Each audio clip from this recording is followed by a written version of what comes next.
मोहतरम और मुअज़्ज़ज़ नाज़रीन गिरामी, हम जानते हैं कि कबूतर के पांव सुर्ख होते हैं और उसकी गर्दन पर धारी नुमा हार होता है, और कबूतर हमेशा मस्जिदों, मज़ारों और खानकाहों की इमारतों पर ही ज्यादातर दिखाई देते हैं। इस परिंदे को लोग बड़ी इज्जत और वकार की निगाह से देखते हैं। कबूतर को अमन की अलामत भी तस्वुर किया जाता है। मगर दोस्तों, क्या आप जानते हैं कि अल्लाह पाक ने कबूतर को ये मरातिब क्यों और कैसे अता किए? अगर आप जानने की ख्वाहिशमंद हैं तो इस वीडियो को मुकम्मल देखिएगा। नाज़रीन गिरामी, कबूतर की इस अजमत की हकीकत बराह रास्त तूफान नूह और हजरत नूह अलैहिस्सलाम से वाबस्ता है। हदीस शरीफ में आया है कि हजरत नूह अलैहिस्सलाम ने कश्ती ठहरने के बाद रूए जमीन की खबर लाने के लिए किसी को भेजने का इरादा फरमाया, तो सबसे पहले मुर्गी ने अपना इरादा जाहिर किया।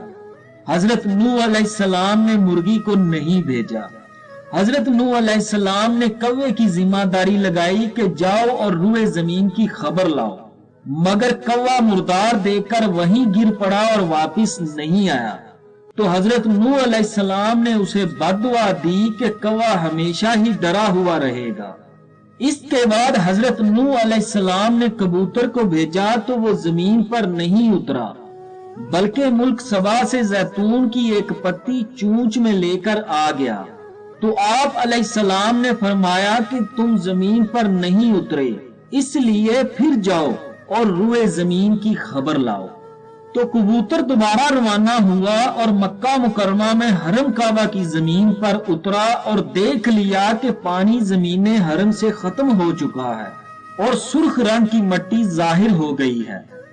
कबूतर के दोनों पांव सुर्ख मट्टी से रंगीन हो गए और वो इसी हालत में हजरत नूह अलैहिस्सलाम के पास वापिस आ गया और अर्ज किया कि ए अल्लाह के पैगंबर, आप अलैहिस्सलाम मेरे गले में एक खूबसूरत तौक अता फरमा दीजिए और मेरे पांव में सुर्ख खजाब अता फरमा दीजिए और मुझे जमीने हरम में सुकूनत का शरफ अता फरमा दीजिए।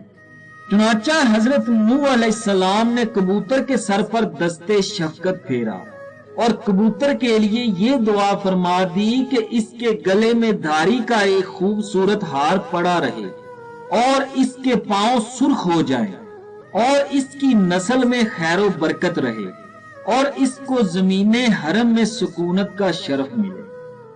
यही वजह है कि हजरत नूह अलैहिस्सलाम की दुआ के तौफैल कबूतर को इतने मुरातिब अल्लाह तबारक व तआला ने अता कर दिए।